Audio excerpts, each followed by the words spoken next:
We're coming, and we ain't backing down. We don't need a bunch of cats in here looking in the mirror. Everybody just do your job. You understand that? Hey, will you shut up? I'm bitterly disappointed with the officiating today. Guys being dudes. And they run through our like through a tin horn, man. Alex, how did the Texas A&M fighting Aggies get over, the whole we're Texas A&M thing and get to the college football playoff? Despite the fact that they tried. They really did try to Aggie it up.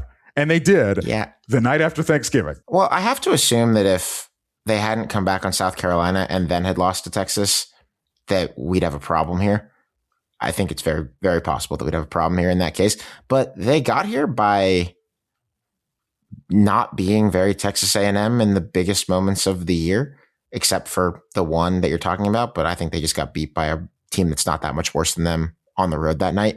I think they have gotten into the college football playoff, aside from the basics of going 11-1 in the best conference, by building themselves in the image of their head coach, Mike Elko, who we will talk about, and basically establishing a football team whose footprint is just not dramatic at all. Like getting a proper blocking and tackling football team with athletes on the perimeter that is able to give them a shot against anybody and just be, frankly, like way better than most of the teams that they've played. That's the not very concise answer about how I think Texas A&M finally had the type of season that their fans have wanted to see for ever. Yes, ever. And yet it still does not win an undisputed conference championship because, Aggie. But Alex, can they win this whole thing, this championship? I say yes. Ooh. But this might be I think we have almost matching lists of who actually could win. And this is the one. This is the one that I have that you don't. I say yes. I'll give you the chance to argue against me on this, but I say yes because football, as you have taught me, is about blocking and tackling. They protect Marcel Reed really well, and they don't let other teams protect theirs. It helps to have Cassius Howe, a first-team All-American edge rusher, a complete star who will be hugging Roger Goodell on a Thursday night. I forget what his draft year is, but he ain't going to be waiting long on his draft night to hug Roger Goodell. They do have, and I'm wondering if this is why you don't think they can win it all, a substantial weakness, and that's the big play defense. It's been biting them since their first game of the year against UTSA. Almost crushed them against South Carolina. And could result in the house crumbling at some point. If they get run out of a stadium, that's going to be why. But not every offense is geared to get you with the big plays, and even those that are, like Miami, frankly, their first-round opponent, can fall victim to other problems as they play you. But you're not a believer in this being a team that could win 4?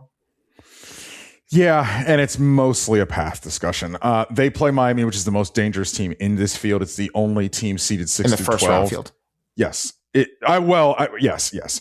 And by that, I mean, it's the only team 6 through 12 that I think can actually win this thing is Miami. Their big play problem, which to an extent, I am willing to say could be mitigated with the couple weeks off that they have had to figure things out. We should state that Ohio State, for instance, came out last year off of multiple weeks off and looked like a completely different team, for instance. So that can happen, especially with good coaching, and Mike Elko is a great coach. But the path discussion here, for them to even get to the national championship game, they got to go through Miami, Ohio State, and Georgia. And there is just not a team that has a path that hard. Part of that is because they don't reseed the college football playoff, which, as you know, is a consistent gripe of mine. Maybe I'm just standing on a hill screaming it into the void, but I will continue to do so.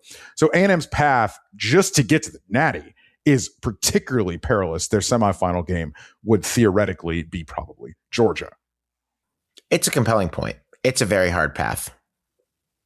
I haven't thought so much about paths beyond who you would have to play in the quarterfinal because things can change so quickly, but it's fair. And also, maybe they won't change. But last year, some will recall, not that this is the point of this show, it's not a tout show, but you and I did correctly pick every game of the playoff last year. It's not a tout show, so it doesn't really matter. It's not. Yeah. It's old news, honestly. Settled law, if you will. Anyway, this is Split Zone Duo's college football playoff preview presented by Modelo. We're going considerably deeper on all 12 teams in the bracket individually rather than just tasting menu style going deep on the matchups so that you will know exactly how we feel about them.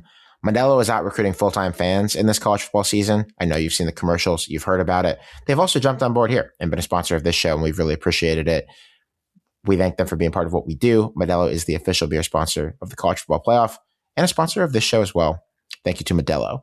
Alex, what is their coach's deal? And not just literally because he signed an extension to not go to Penn State. He sure did sign an extension. That was good for him. Mike Elko's deal to me is that he is meat and potatoes. When I talk about them building a team sort of in his identity, Texas A&M has a terrific offensive line, a terrific defensive line, linebackers who really scare you if you're, I assume, carrying the ball, or definitely if you're just a fan of a team playing against them. They've had some continuity at these positions, particularly on the offensive line this year. Remember, they lost a number of NFL players off of last year's defensive line, but they've sort of just become, I think, particularly at that position, defensive front, just one of the best developmental programs in college football. And obviously they also can recruit the lights out and all of that, but they have just, I think, at every level of their defense, particularly up front, just talent, man, like developed talent, recruited talent. Cassius Howe is obviously the showstopper on this team. He's had one of the better edge rushing seasons in recent SEC history. He kind of reminds me of Will Anderson a couple years ago at Alabama, just like the way he moves and the way that he can destroy an offensive game plan. But those types of players, it just seems like Mike Elko is really good at finding them, developing them, or convincing them when they're already good that he'll make them better. Like when his first year, there was Nick Scorton from Purdue, who was a really good player, could have gone a bunch of different places. I'm sure the financial offers were great, but came to A&M, and Elko helped him become, was it a first-round pick or early second-round pick? That's the kind of thing that I think has really changed at Texas A&M. It's just how good they are at the line of scrimmage, and it makes a big difference. The other thing I'll say about Mike Elko, never seen him and the actor Paul Dano in the same place. Don't even know who that is. Tell me about a key player on Texas A&M. I love Torian York, as you know, the inside linebacker who's tremendous for them, real captain over the middle, classic inside linebacker stuff for them. And I love their wide receiver room overall. I think it was something that Marcel Reed really needed in order to take it to the next level. And they were able to get some players, some young players, some transfer players in that really, really give them some serious juice. Yes, I think mentioning the linebacker group is also really good. You mentioned Torian York. They have another one as well, Damian Sanford, who has racked up, I think, he's their number 2 tackles for loss guy after Cassius Howe, who's gotten some sacks, who has been a real run stuffer for them. So that whole part of the field is just excellent for them. But I do want to talk about Marcel Reed, who is polarizing, I think, because he has some off-target problems.